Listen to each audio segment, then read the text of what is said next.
주 하나님 지으신 모든 세계 내 마음속에 그리워볼 때 하늘의 별 울려 퍼지는 내 성 주님의 걸로 우주에 찼네.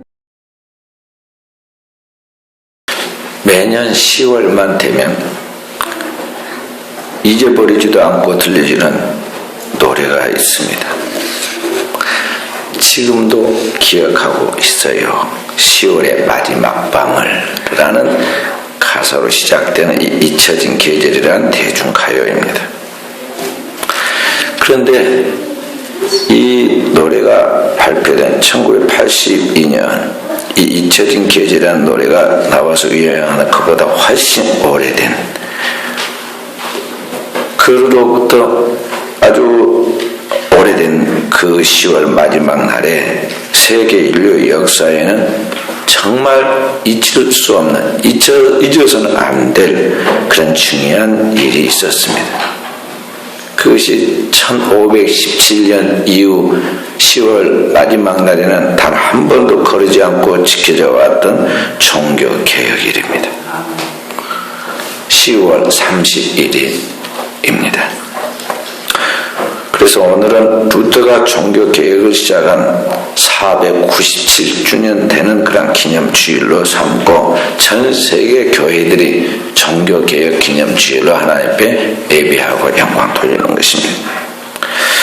역사의 큰 전환점을 가져왔던 이 종교개혁이란 한 사람, 아주 미미한 한 사람, 독일의 루터라는 아주 젊은, 아직 결혼도 하지 않은 한 사람이 자신의 신앙과 양심에 따라서 현재 교회가 성경적인가, 또 성경의 말씀에 합당한 삶을 살아가고 있는가를 검토해보고 그렇지 아니하라고 느끼고 생각하는 것들을 95가지 조항으로 정리해서 자기가 가르치는 학생들에게, 대학생들에게 이것을 너희는 어떻게 생각하느냐에 대하고 그것을 공개 토론에 붙여서 그렇게 해서 이제 학생들로 하여금 진정한 신앙을 찾아 나가도록 도전시킨 이것이 곧 종교개혁의 시작입니다.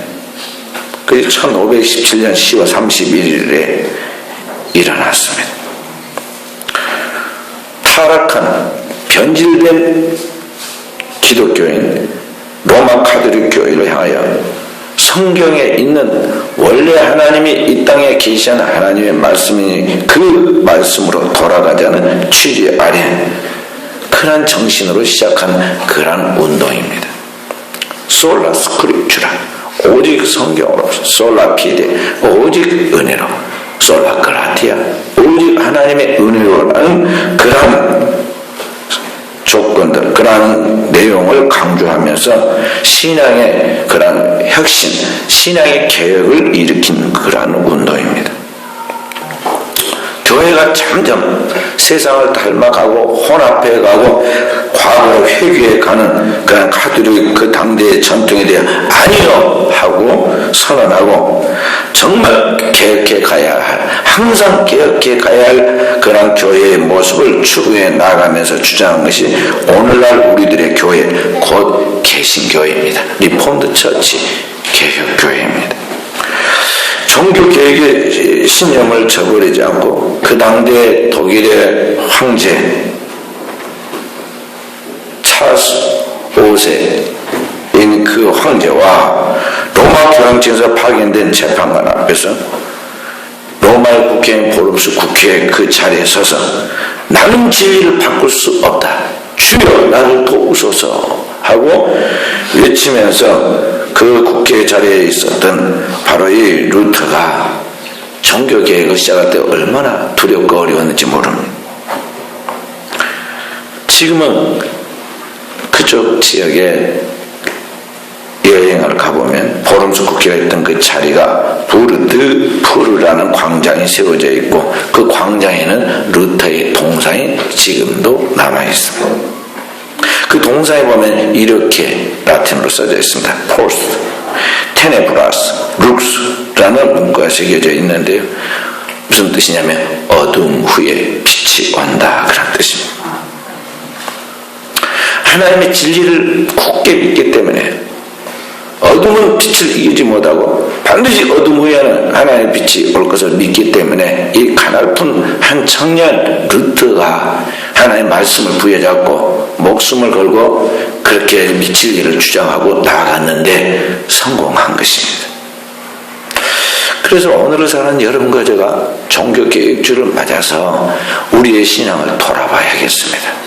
종교개혁의 정신은 오늘 신앙이 잘못되어 있는 우리들의 생활을 고쳐가는 그러한 운동인데 오늘의 우리의 시대의 신앙이 과연 올바르냐 하는 것입니다. 이 시대에 세상은 점점 죄악의 어둠으로 물들어 가는데 오늘 우리들의 신앙은 마음을 새롭게 함으로 변화를 받아 하나님이 기뻐하시고 선하신 뜻을 쫓아 나아가는 그러한 영성을 가지고 광명한 진리의 빛 가운데 나아가는 새로운 신앙이냐, 아니면 세상과 함께 더불어 혼탁하게 혼합된 그런 자리로 나아가고 있느냐 하는 것이죠. 한국교회가 우리 개신교 선교 130년 정도를 맞이해서 지금 많은 변화와 부흥을 가져와서 한국교회가 세계 속에 굉장한 영향력을 가진 신비한 교회로 그렇게 여김을 받았습니다. 그런데 지금 실제로 내부적으로 한국 사회 속에서 한국교회는 많은 욕을 얻어먹고 있습니다. 다른 누구에게 욕한 게 아니라 바로 우리 자신에게 지금 욕을 하고 있다는 것이죠. 왜 그러합니까? 건물은 과거에 비해서 더 번듯해지고 아름다워지고 시설과 규모와 경제는 발전해 있고 출입하는 신자들의 생활 수준이나 사회적 직위나 그런 모든 것들은 차림, 옷차림이나 모든 차림은 참 멋져졌는데 문제는 그 내용입니다.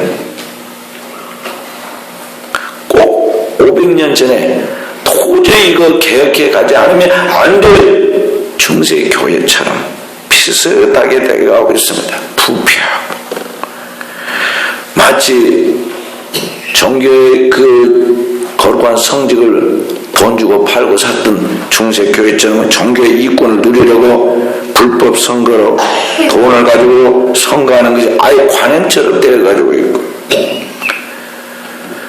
그리고 권력의 힘, 종교의 권력의 힘으로 종교 재판에서 마음에 들지 않는 자들은 무조건 처형해버리고 수많은 사람들을 희생시켰던 중세처럼 오늘날도 힘을 모은, 숫자를 모은 그 몇몇 그런 사람들이 교권 사회 속에서 또는 그 교권과 교권이 결탁된 연합사회 속에서 판을 치고 나가고 있습니다.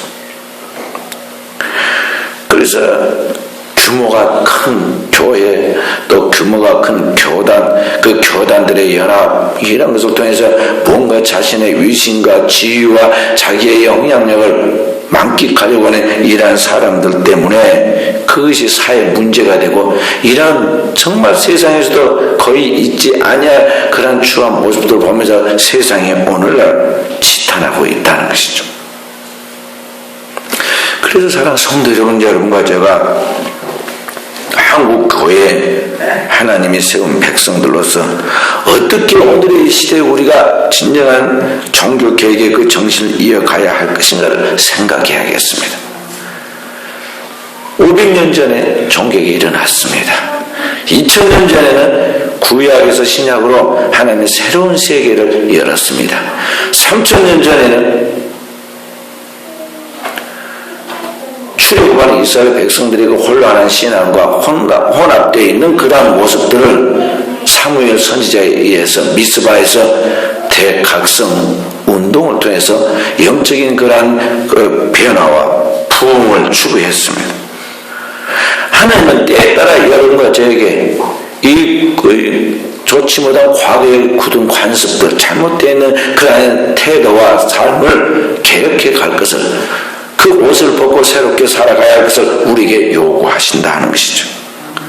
그래서 오늘의 시대에 우리 한국교회에 진정으로 필요한 것이 있다면 또 세계 교회와 함께 우리 한국교회가 중심에 위치해 있기 때문에 정말 그 역할을 해야 한다면 무엇을 해야 하느냐? 진정한 회개를 통해서 오늘 우리가 영적으로 거듭나고 영적 속사람이 거듭난 그 생활은 우리의 삶의 현장에서 우리의 삶을 변화시켜 나아가도록 해야 하겠습니다.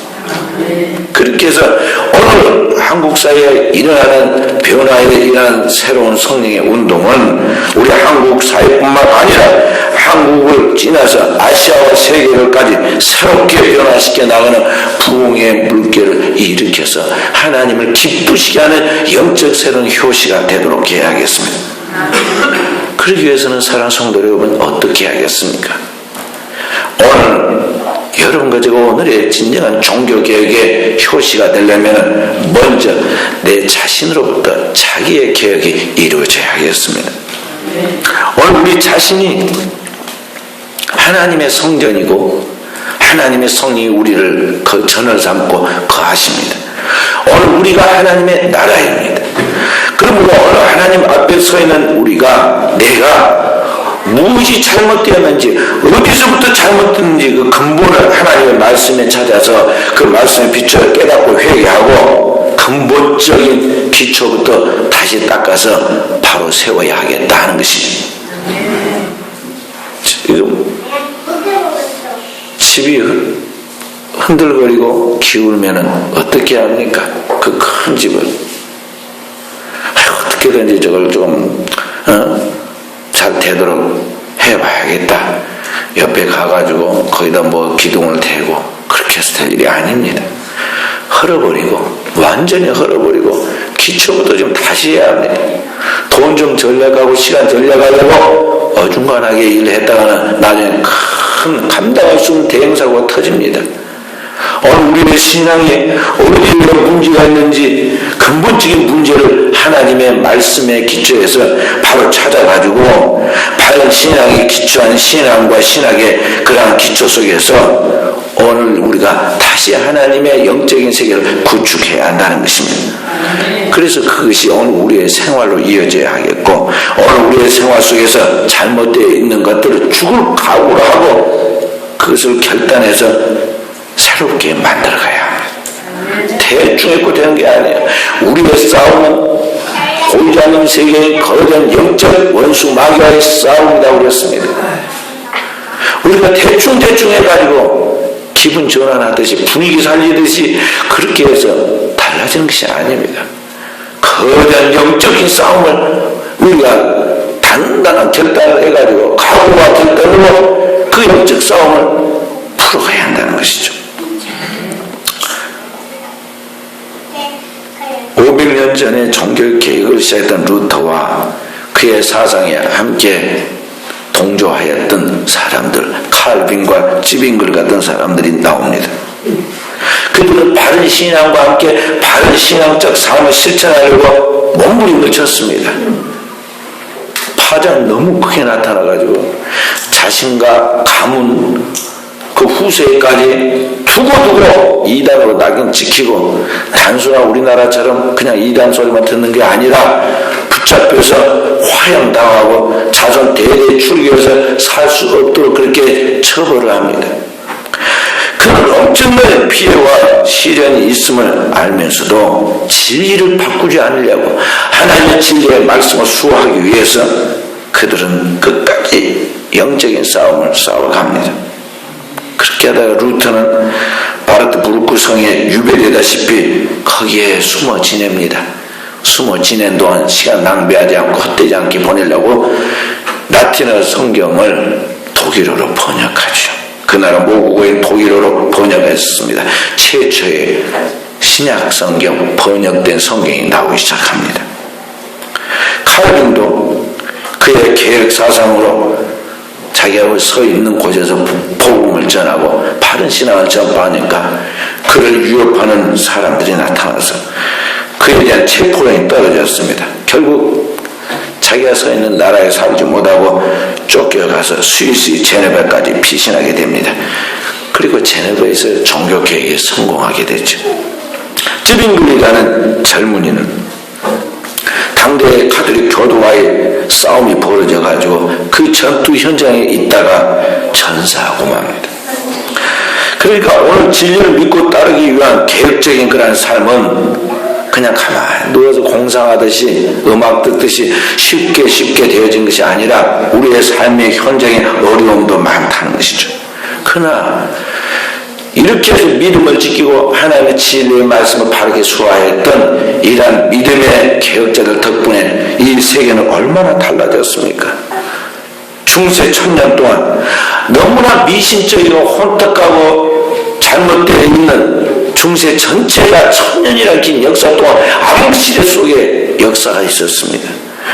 그 타락한 종교 행태를 수많은 사람들을 죽게 만드는 이 중세 가톨릭 로마 교회를 그 고통에서 구출해내고 그 타락한 교회를 개혁해내고 거듭난 새로운 교회를 시작하게 됩니다.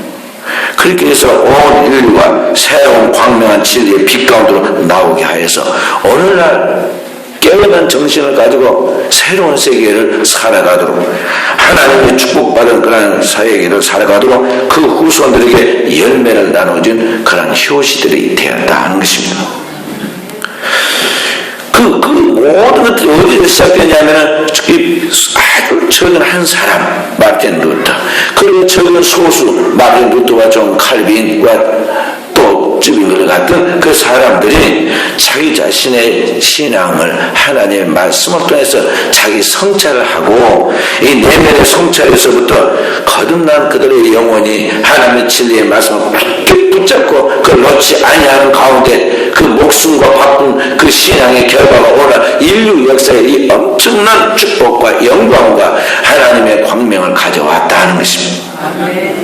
그래서 사랑하는 성도 여러분, 오늘의 우리 한국교회 성도들도 오늘 예수 그리스도 앞에서 하나님의 그 영원한 말씀의 성경을 붙잡고 오늘 하나님의 뜻이 무언가에 대하여 분명한 하나님의 뜻을 자기 안에 깊이 받아들이고 그 뜻이 그러한가에 대한 성경을 읽고 상고하여 묵상하고 그 하나님의 말씀이 내게 주시는 그 하나님의 진리의 말씀을 굳게 붙잡고 그 한 줄도 그 하나님의 말씀의 단 한 가지도 자르나 우르나 치우치거나 세상과 타협해서 적당하게 그렇게 살아가는 것이 아니라 그 말씀을 하나님이 내게 세우라고 세운 집의 기초로 삼고 집의 기초처럼 그 말씀 그대로 그 위에 자기를 건축해 나가라는 것이죠.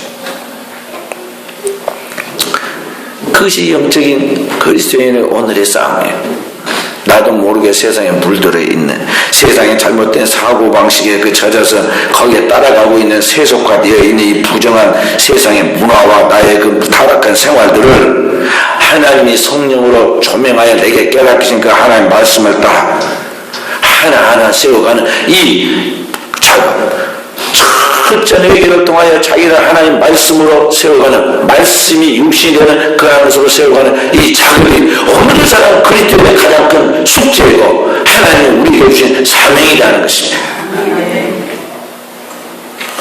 돈 몇 푼 버는 것이 그게 사명으로 생각하지 마세요. 돈 안 벌어도 잘도 먹고 잘도 사는 짐승은 어떻게 된 것입니까? 동물들은 어떻게 살아요? 돈 안 벌어도 사람이 아주 막 공개하다시피 막 모시고 돌봐주는 집에 있는 애완견은 어떻게 살고 있습니까? 원숭이와 동물 안에 있는 동물들은 어떻게 살고 있습니까? 돈 벌어서 직장 가서 직업을 가지고 산 거 아닙니다. 그 동물들이 지금 사는 것은 하나님의 은혜로 저절로 사는 거예요. 그래서 주님이 우리에게 충고했습니다. 무엇을 먹을까 맛있게 입을까 여자를 살아가지 말아라. 공중에 새들도 그런 짓은 안 한다. 그런 데서 수준이 낮은 하나님이 누군지 알지는 못하고 하나님의 진리에 들어본 적도 없는 이방인들 그렇게 모르니까 사는 것이지 하나님의 뜻이 무엇인지 하나님 앞에서 우리에 대한 하나님의 섭리와 계획들이 무엇인지 아는 거듭난 영적 사람으로서의 성도가 아니는 아니다 그랬어요. 그렇기 때문에 오늘 지금 하나님 앞에서 지금 완전히 지금 세상하고 따라가고 세속화되고 변질돼가지고 전혀 엉뚱하고 없고 지금 이게 잘 믿고 있는 것을 착각하고 있는 교회 붙여놓고 장로교라고 이름 붙여놓고 교회에서 직분 받아서 집사님, 권사님, 목사님 뭐 부르니까 교인 줄 알고 착각하고 있는 오늘 우리의 모습이 진짜인 줄 알고 거기에 속아서는 안 된다는 것이죠.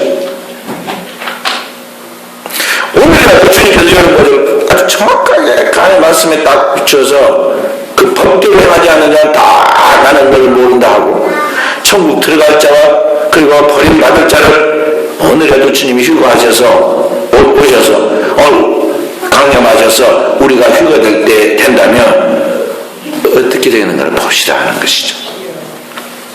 자, 사랑하는 성도 여러분, 주일날 교회 옵니다. 시간 닥쳐서 오고 심지어 늦기까지도 하죠.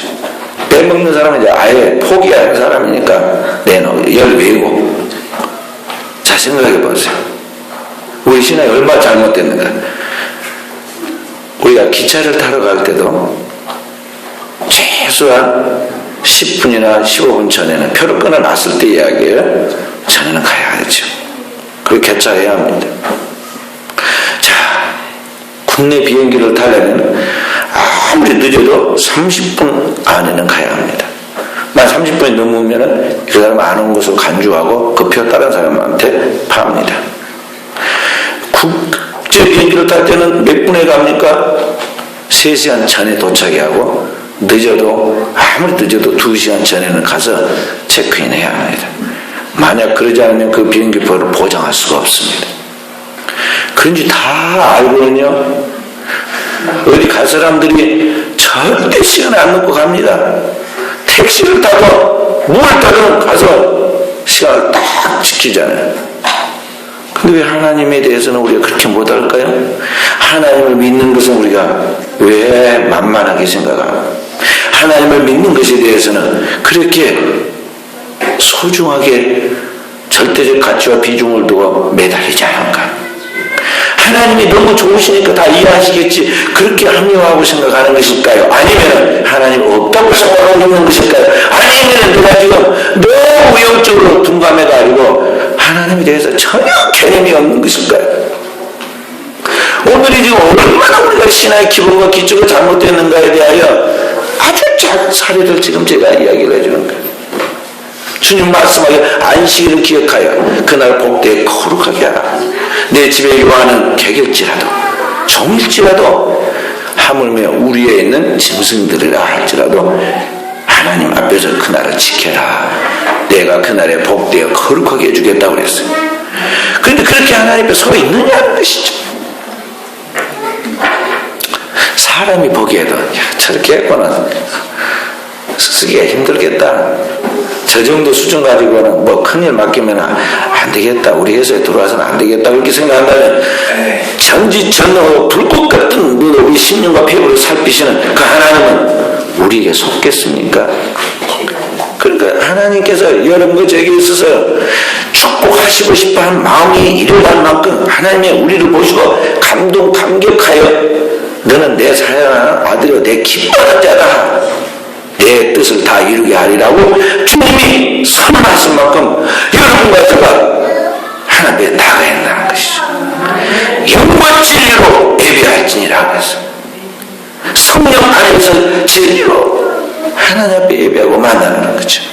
그래서 준비된 자가, 사모하는 자가, 갈등밖에 하나님 앞에 매달린 자가 하나님의 위로부터 하나님의 우리에게 주시는 하나님의 카리스, 하나님의 은사를 받게 된다는 것입니다. 우리는 대답을 그러는 하나님의 은혜와 축복의 섭리를 모르고 완전히 도치해서 생각하면 내게 문제 있다고 전혀 생각하지 않고 하나님 앞에 그렇게 귀가 좀 둔하시나, 왜 듣지를 못하실까, 하나님은 눈이 없으시나, 왜 나의 행동을 저지르고 이렇게 몰라주실까, 하나님은 왜 그렇게 냉정하고 그러시나, 나를 그렇게 불쌍히 좀 여겨주지 않는가. 우리는 늘 다른 사람, 다른 철없는 아이처럼 하나님에 대하여 원망을 합니다. 문제는 다 내게 있거든. 자기로부터의 계획이 이루어져야 돼요. 종교 계획은 자기 자신에 대한 내면의 계획에서부터 시작되어서 어느 그런 파장들이 그런 내면의 고백과 그런 깨달음들이 주변의 사람들에게 동조와 영향을 미쳤고 그런 공감된 그런 파장과 영향력이 큰 종교 계획이라는 열매를 맺었던 것입니다. 그리고 사랑하는 성도들 여러분들과 진정한 하나님의 축복받은 종들로서 이 시대의 새 역사를 만들 만한 물꼬를 바꿔갈 수 있는 역사에 대한 새로운 변혁의 주인공들이 되려고 한다면 바로 주님의 말씀처럼 날마다 자기를 쳐서 복종시켜 나가는 내 자신을 주님을 쫓기 위해서 완전히 쳐서 복종시키고 나의 옛사람을 죽고 내 안에 그리스도의 새로운 영의 사람이 탄생해 나가는 이 일의 첫 번째 목표를 두고 나아가도록 해야겠습니다. 그것이 오늘 주께서 우리에게 말씀하신 내 속사람을 강건하게 하라는 말씀. 사도 바울이 2000년 전에 에베소 교인들에게 편지를 쓰면서 자기 심정을 고백했어요. 내가 날마다 손을 들고 하늘과 땅에 있는 각 족속의 이름을 주신 그 하나님 아버지 앞에 무릎 꿇고 기도하고 있다는 것입니다. 그게 뭐냐? 오늘 예수 그리스도를 믿는 하나님의 백성 그 자녀들이 하나님의 그 큰 은혜를 따라 성령의 능력으로 그 영혼에 거듭난 새 생명이 자기의 속사람이 하나님의 능력으로 강건해지도록 하나님의 깊은 사랑을 알아서 하나님의 뜻을 쫓아나갈 수 있는 그런 수준까지 이르는 사람 되도록 그걸 놓고 기도한다는 것입니다.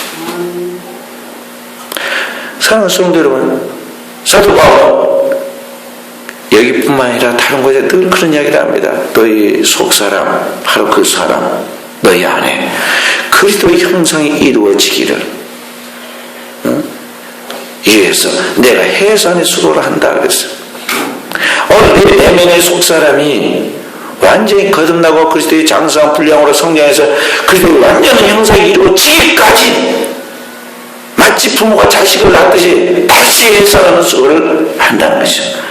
이것이 사랑 성도 신자의 영적 생활의 목표예요. 돈 버는 게 목표가 아니다. 사회적 직장과 직위에서 1계급 진급한 게 그게 꿈이 아니에요. 누구한테 관심 받고 안 받고 남편이 나를 알아주고 아내가 나를 알아주고 안 알아주고 그냥 작은 지역적인 그것이 전부가 아니라니까요. 구원과 영생에 관계없는 하찮은 것 가지고 시간과 정력을 낭비하면서 세월을 낭비하면 안 돼. 그리스도의 목표는 보좌의 영원한 세계인 하나님의 나라 신성한 그 세계 오늘 내가 그의 신의 거룩한 성품으로 완전하게 거듭나서 성장해 가는데 여기에 그리스도의 최후의 목표가 있다는 것이죠. 할렐루야. 그랬던 사람 성도 여러분 제가 지금 얼만큼 영적으로 지금 키가 컸습니까? 얼만큼 영적으로 수준이 높아져서 성숙해 가고 있습니까? 얼만큼 영적 지혜를 넓혀서 여러분과 제 영토가 영적 세계의 그런 영토가 오늘 우리에게 하나님 앞에 기업으로 보장되어 있습니까? 오늘날 하나님 우리의 생각을 딱 하나님 앞에 데려가는 그날 주님 앞에 내게 남아있는 게 무엇일까요? 땅에 그래서 아무것도 못 가져갈 것인데 입고 있는 그것도 못 가져가고 말 것인데 주님 앞에 섰을 때 도대체 우리에게 무엇이 남아있겠느냐는 거죠. 그날에는 부끄러운 빨가벗은 구원도 있고 거룩한 눈보다도 더 흰 옷을 입고 영광 가운데 서 있는 사람도 있고 그 위에 왕들이 쓴 멜류관보다 더 완전한 하나님의 영광의 멜류관 생명의 멜류관 의의 멜류관을 쓰고 높은 삼층천에서 하나님의 영광에 하나님과 함께 거니는 사람도 있을 것인데 내가 어느 수준에 있는가 이것을 보고 지금 진단하고 자기 자신을 지금 영적으로 채찍질해야 하는 것입니다. 아멘. 영화 잡지 신의 20일이라고 여러분이 알 거예요. 거기에서 배우 53명을 설문조사했습니다. 배우들이 그러니까 인물도 잘나고 모든 면에서 탤런트로 앞에 나서서 다른 사람한테 보이기에 아주 특별한 사람들 아니에요. 그 사람들이 물었습니다. 자신의 가장 큰 컴플렉스가 뭐라고 생각하느냐 물었더니 37%가 물었더니 거기에 공통적인 그런 사람들의 이야기가 뭐냐면 가장 컴플렉스가 뭐냐 그랬더니 거기에서 이야기하기를 외모라고 그랬어요. 외모. 다른 사람들 중에서는 그래도 인물이 뛰어나가지고 그렇게 해서 뽑아서 지금 배우가 됐는데 그 자기 외모가 지금 컴플렉스라는 거죠. 그래서 다시 물었습니다. 그러면 그 외모를 어떻게 극복할 것이냐고 물었더니 그 중에 37% 가장 많은 숫자가 뭐라 하냐면 다이어트나 성형수술을 해서 해결해야겠다고 그랬어. 외모가 확실히 잘난 사람들인데 아직 만족 못하는 거죠. 그럼 그걸 어떻게 할 것이냐? 일단은 운동하든 뭘 하든지 다이어트 해가지고 살 좀 빼고 그 다음에 성형수술 해가지고 그걸 해결한다는 것이죠. 그래서 나온 오늘날에 많은 만드는 인형 같은 배우들이 TV를 장식하고 극장에 나오고 있죠. 그것을 보고 한류 북물타에서 제가 베트남에 갔더니요, 베트남에서 한국 드라마를 얼마나 열심히 보는지 몰라요. 성교 갔을 때 보니까 나도 안 보는 뭐 드라마를 보고 환상이 젖어 있더라고요. 그래서 한국으로 시집을 오는구나 생각을 했는데 한류 붐을 타고 외국에서까지 한국의 강남으로 관광도 하고 성형수술도 하러 오는 사람이 너무 많아가지고 강남에 있는 성형수술하는 그 성형병원들이 예약을 하지 않으면 들어갈 수가 없다고 그래요. 그리고 대성업 중이랍니다. 한국 사람들, 저 중국 사람들이랑 그 사람들이 막 지금 돈 좀 많은 사람들 요커라고 하잖아요. 그 사람들이 한국에 와가지고 그렇게 관광하고 성형수술 하는데요. 그분들한테는 소문나기를 한국 사람은 다 성형수술해서 저렇게 예쁘다고 이렇게 착각을 하고 있어요. 실제로 그렇게 좀 생각하고 있답니다. 실제로 우리 한국 사람들이요. 우리 한국 사람들이 원래 전형적인 뭐냐면 코가 뭉퉁하고 눈은 쭉 찢어져가지고 샤프해요. 그게 동양적인 전형적 동양 사람의 모습이에요. 근데 언제부턴가 한국 사람들이 그렇게 안 생겼어요. 코도 뾰족하고 눈도 이게 도대체 이상해. 저게 지금 자연적인 이렇게 쌍꺼풀인지 아니면은 성형된 건지 화장 딱 지우고 보면 알겠는데 프리팅팅 해가지고 꼬막 가는 것 같이 생겨서 진짜 이상해. 제가 그래서 성형수술을 지금 막 그렇게 이야기하고 성형수술 하면 안 된다 가르쳐줬는데 지금 현대인들 보면 많이 하더라고. 나중에 나이가 들면 진짜 보기 싫어져요. 옛날에 쓰는 사람 더욱 이렇게 막 꾸깃꾸깃 대하다가 보기 싫어요. 우리 동양 사람은 얼굴도 체구도 작고 얼굴도 작고 거기에 맞는 아담한 코 거기에 맞는 이 눈이 가려하게 샤프게 생겼어. 그런데 그것이 미인의 동양 미인의 상징이야. 서양 사람들 그런 사람들은 매일 느껴요. 근데 우리가 서양 사람들도 아닌데 이게 일부러 이게 눈을 이렇게 벌려놨으니 이게 어찌 되겠어요? 안 맞단 말이야. 그것뿐만 아닙니다. 머리카락이 조금 있으면 가만둬도 이제 다시 색깔이 변해서 이끌이끌해졌다 나중에 백발에 대해서 영화 노인의 멸류관이 생길 것인데 그걸 갖다가 막 노란 물을 들였다 붉은 색깔을 들어간 물을 들였다 짙은 가시 옅은 가시 막 합니다. TV에 누가 그것을 하고 나왔는가 유심히 보고 따랐어요. 한국에는 거의 비슷한 형태의 사람들이 있어요. 특징이 전혀 없습니다. 제가 TV를 어떤 경우에 종종 보면요 나는 도대체 모르겠더라고요. 예를 들어서 뭐 노래 부르러 나온 걸그룹들이 대여섯명이 나와서 노래를 부르고 있으면요 다 똑같이 보이지 누가 누군지 아무것도 모르겠어요. 비슷해. 내가 동양 사람이고 한국 사람이 나도 보기가 그런데 외국 사람이 보면 그 사람들을 구분해내겠어요. 영화를 봅니다. 드라마나 영화를 보면요 주연과 조연, 엑스트라가 거의 비슷하게 생겨갖고는 자주 본 사람 아닌 우리 같은 사람은 보면 모르겠어요. 전혀 몰라. 왜 한국에 이렇게 돈이 있든 없든 성형하는 그런 모습일까요? 광고 대행사인 제일기획이 13살부터 43살까지 여성 200명을 대상으로 전화를 조사해서 선문했습니다. 응답자 68%가 이야기하기를 외모가 인생의 성패를 좌우한다고 생각한다 그랬습니다. 78%가 외모가 멋으로 가꾸는 것이 아니라 생활의 필수 요소라고 이야기했어요. 생존하고 생활에 가는데 필수적인 것이 외모를 가꾸는 것인데 그 결정적 가꾸는 게 뭐냐? 성형수술이에요. 그렇게 오늘 우리 한국 사회는 외모가 인생의 성패를 좌우한다고 믿을 만큼 중요시되는 외모 지상주의 사회가 되었어요.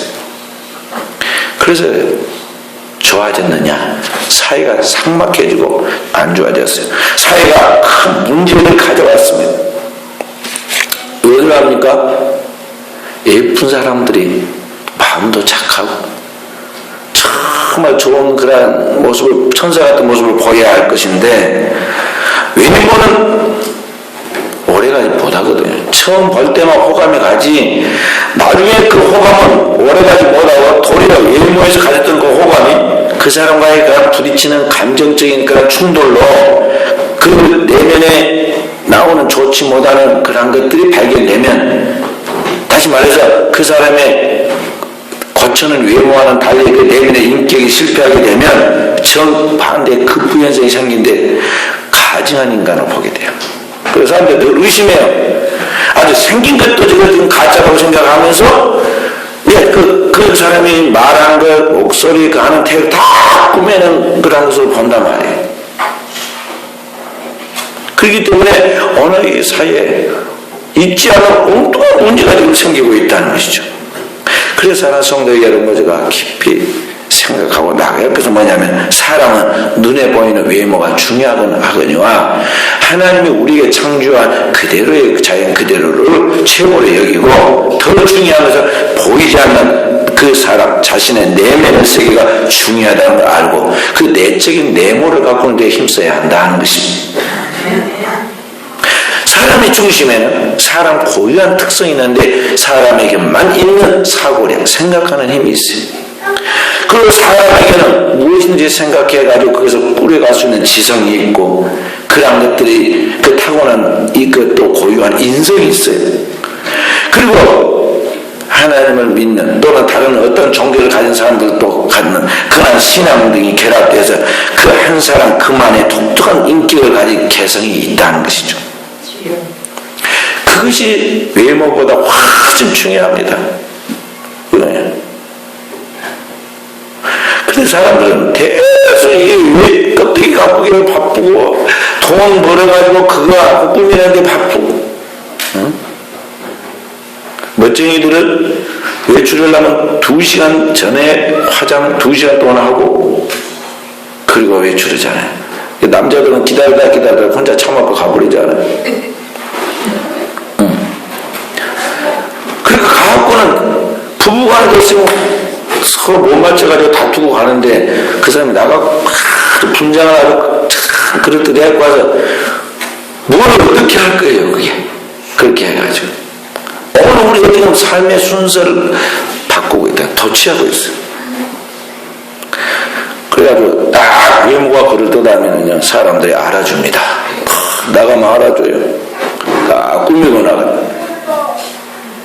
근데 그렇게 하면 무시합니다. 함부로 대합니다. 그게 더 꾸미게 되는 거죠. 저도 우리 교회 목양실에 있다가 이제 잠깐 내려오잖아요. 내려올 때마다 꼭 뭐 한 가지씩 쓰레기라도 버리고 밖에도 둘러봐가지고 뭐 교회 앞에 지저분한 거 있으면 종이라도 줍고 그럽니다. 그러는 동안 교회 왔다 가신 분 누군가 있어가지고 부딪힙니다. 만나면 저 있어도 사람 없는 사람 취급하고요. 들어왔다 나갑니다. 무슨 일로 오셨습니까? 그러면 대꾸도 안 해요.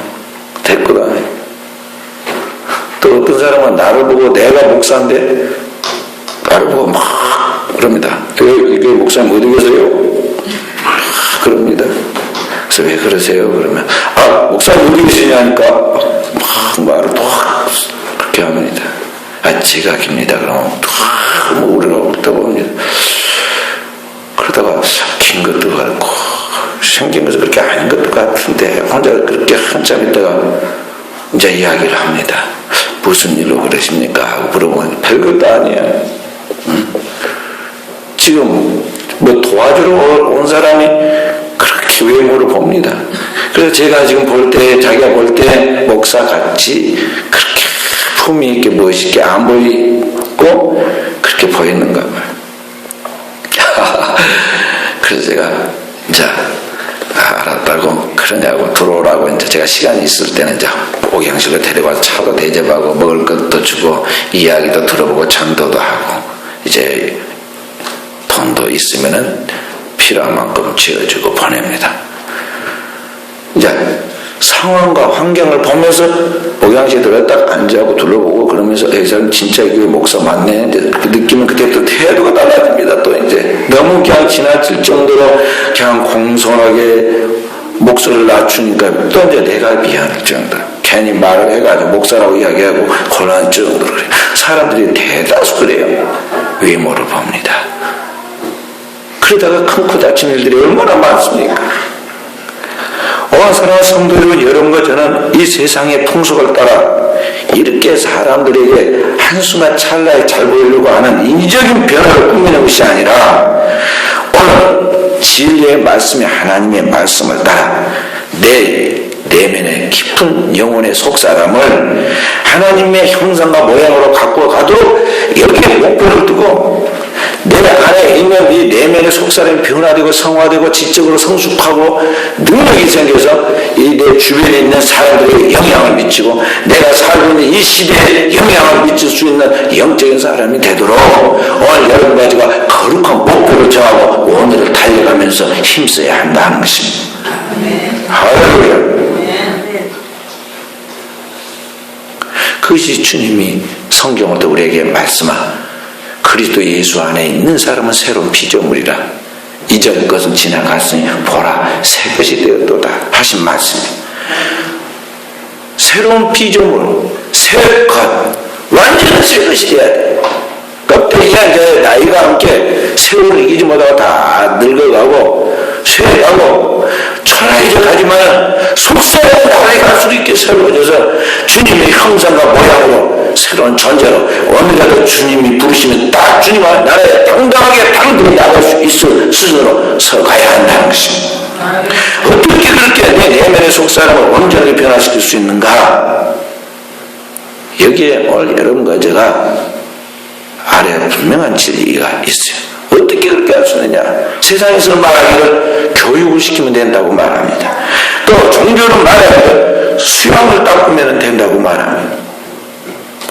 또 다른 어떤 사람들은 사람이 노력하면 된다고 그렇게 말합니다. 그러나 오늘 우리가 알아야 할 것은 뭐냐면 인간은 그 누구도 자신의 힘과 노력, 교육과 종교적 수양을 통해서 인간의 근본적 변화를 이룰 수 없다는 것입니다. 인간 내면에 있는 그 깊은 타락한 죄성은 결코 인간의 도덕과 수양과 교육을 통해서 제거할 수 없고 오늘 죽음에 다다르는 오늘 인간의 그 죄악된 그러한 우리의 본성들은 결코 우리 스스로의 힘으로 구원에 이르는 하나님의 의를 바꿀 수 없다는 것입니다. 오늘 이런 인간의 근본적 변화 죄악된 인간의 본성을 다 제거하고 네 안에 하나님의 거룩한 신의 성품이 하나님의 의를 덧입혀 나가는 것은 첫째는 하나님의 말씀의 복음입니다. 복음으로 말미암아 오늘 우리가 거듭나서 하나님의 의인이 된다는 것입니다. 종교개혁의 사상은 로마서 1장 17절의 말씀입니다. 복음에는 하나님의 의가 나타나서 믿음에서 믿음에 이르게 하나니 오직 나의 의인은 믿음으로 살리라 그랬어. 복음에는 예수 그리스도의 십자가로 우리 죄를 사하시고 죄 없으신 예수 그리스도께서 오늘 우리에게 던져주신 바로 그 하나님의 의가 나타나는데, 십자가 보혈의 공로인 하나님의 의가 나타나는데, 그 믿음, 그 복음의 말씀을 믿는 믿음으로 살아갈 때 그 믿음이 오늘 우리로 하여금 진정한 하나님의 의로운 자로 만들어 간다는 것이죠. 그래서 신자는 무엇으로 살아야 하느냐? 그 복음의 말씀을 믿는 믿음으로 살아야 한다는 것입니다. 아멘. 믿음에서 믿음에 이르게 하느냐? From faith to faith.